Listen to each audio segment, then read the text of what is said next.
Great leaders have clarity. And they have clarity because they seek it. When I listened to Coach Ritchie speak, and I don't know how to do this very well, but like I was moving the little dot back to the left so I could hear what he said over and over. And I would watch him and I wouldn't write anything down. And then I would rewind it and I would go, okay, I know he's about to say this right now. Let me write this down. And then as soon as I couldn't keep up, I'd hit pause and then rewind it.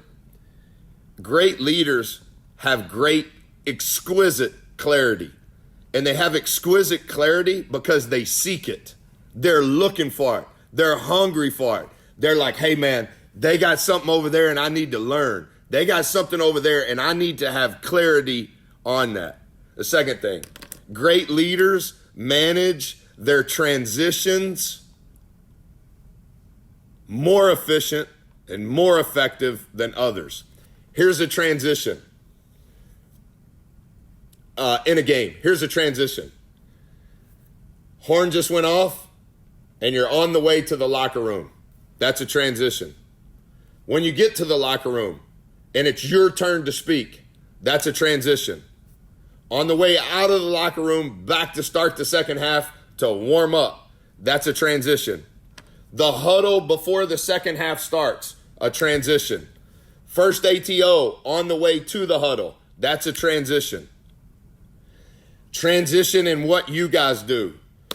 To practice, to the phone to make recruiting calls, to your house, pulling in the garage, and it's time to go talk to your wife, and she's had problems of her day. To see your kids who you haven't seen.